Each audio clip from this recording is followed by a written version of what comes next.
jërë ngeen jëf mbokk yi ñu ñëw seen émission tour du micro am fi gan tey jii Ousmane Sonko di jiite parti bi di PASTEF nekk député ci assemblée nationale ñu gis ne ci ñaari at yi wala ñetti at yi la ñuy wax bokk na ci koo xam ne moo gën a ràññeetlu ci wàllu politique bi ndax taxawaayam bi nga xam ne am na ko am tamit lu bees lu mu indi ci débat politique bi moo di discours yi muy joxe toujours c'est par rapport à la gestion du pays ba ñu bëri gis ne c'est des questions intéressantes lay agité wu Ousmane ñu jox la kàddu gi nga nuyoo laata ñuy sóobu ci biir waxtaan. waa di leen gërëm d'abord Pape Alé ci invitation bi ak ci déplacement bi di nuyu sénégalais yëpp di nuyu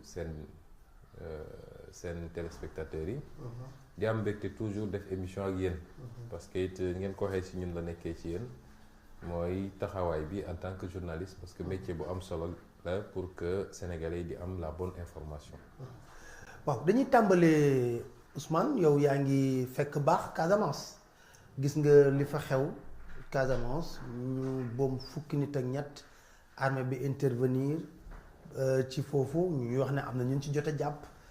ci wàllu enquête bi gis coowul MFDC tamit di ci wax ak cadre Casamance yi loolu yëpp boo ko doon jàngat. waaw di dooree di naqaru li xew Casamance di ko joytu ci li fa xew ci ay bakkan yu farot muy lu tiis a tiis ci réew mi ndax dañoo commencé woon tàmm akal mi dinaa dellu si baat boobu lu am solo la mooy dal gi waaye dama naan toujours benn bakkan bu rot rek dafa mel ni àdduna yëpp a rot rawatina nag su dee ay ndaw yoo xam ne dañoo nekkoon ci seen digg doole doon yaakaar ci lépp ci seeni famille ci seen réew ci seen askan waaye yaakaar ci àdduna bi gannaaw loolu nag damay wax toujours ni il faut que ñun sénégalais ñu bañ a nekk ñoo xam ne rek ci émotion rek la ñuy réagir mooy dañuy toog ba dara am rek ñu jooytu ko ñaari fan ñetti fan et puis lépp dellu ni mu meloon bu ko defee loolu mën ñu dabaat ñu il faut ñuy jàng di analyser lan moo waral lii am ñu fexe ba loolu nag jóge fi pour lii bañ a amati parce que lu am rek am na lu ko waral mais dañuy seetaan ba dara am noonu la fi amee woon ci bateau Joola noonu la fi amee woon barki démb ci Medina Gounass wala Bitenti wala yeneen nga xam ne suñu càggante day andi lu bëri ba tax bi lii amee it tudd nañ ci yu bëri yoo xam ne ñeneen mooy sabab gi waaye li ci gën a fës mooy la nga xam ne richesse la ci Casamance muy àll bi muy garab yi dafa mel ni loolu ci cause yi la bokk li ci gën a fës mënul justifier rek ñu rotal ay bakkan mënu ko justifier mais dama ne dafa mel ni cause principale bi foofu la jóge ba tax ñun yàgg nañ di alerter nguur gi naan ko attention ci li xew Casamance muy li jëm ci àll bi mais muy li jëm aussi ci zircon bi ñu fay tudd dem naa ba bind ci question écrite interpellé naa ci à l'Assemblée nationale le ministre ne ko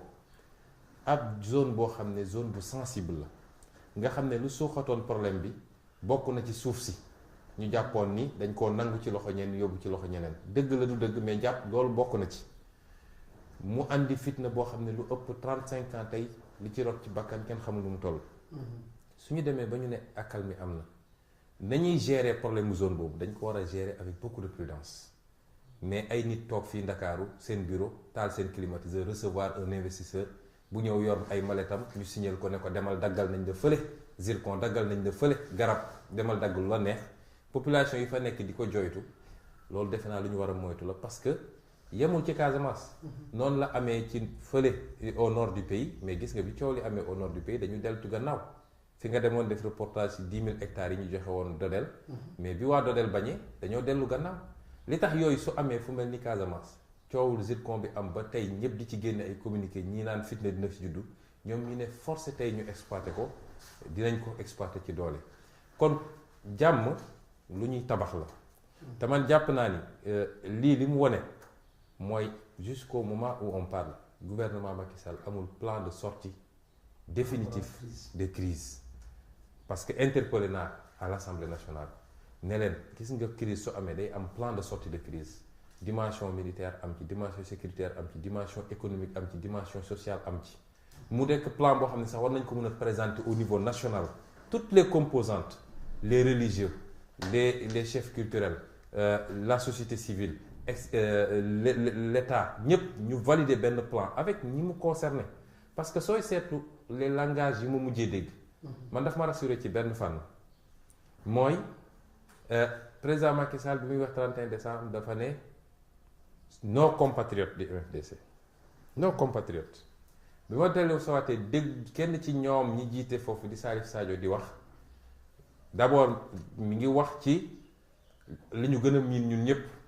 mooy ci olof la wax pour wax ak Sénégal yépp lu leer te loolu guléet la mais ci biir waxam sentiruma ni dafa doon wax comme ku dul sénégalais ça veut dire qu'il y a un rapprochement des positions mais il faut ñu am un plan de sortie de crise te man xam naa ni plan boobu tey amut parce que la stratégie du gouvernement mooy fexe ba xàjjale ñii nga dem yóbbu leen Italie synthèse jooju ne da ngay négocier ak ñoom ñee nga def neen ak ñoom ba pare di fa xëpp xaalis nag soo gisee dal bu bëri am ñi nekk ci àll bi dañuy ñenn ci ñoom bokk wala ñu ci bëri ci ñoom dañuy jot xaalis ba tey seen yenn problème yi ñu mun koo régler loolu nag du noonu la ñuy régler crise bu mel nii mais su amoon plan de sortie de crise ba nga xam ne ñëpp valider nañ ko lu mel ni su amee du remettre en question le processus de paix mooy même guerre su amee léeg-léeg guerre am entre guerre mondiale wala guerre entre des pays ñu dem ba signer accord de paix signer armistice mais da ngay jékki-jékki dégg des incidents ay accrochages à gauche mais ça ne remet pas en cause fondamentalement le processus parce que le processus est solide mais su dee processus solide même ay bandits yu for ay gànnaay dem taxaw ci yoon bi arrêté ay nit boom leen dina remettre en cause tout le processus ñu dellu si waat ci fitna gi donc ñu koy ñaawlu di wax nag ni ñu ngi woo ñëpp parti yëpp nu seen Afrique li ñu am ci retard dafa bëri war nañoo tal leneen lu dul nekk fii di xeexanteeg di reyante nit ñi nañu ubbi seen bët ñun ñooy ndaare partout te micro état munul defar dara barki démb Soudan du Sud lu ne def na ko andi fi problème bu dul jeex ba ñu xëy ne jox nañ leen seen indépendance tey ñu ngay reyante entre ñoom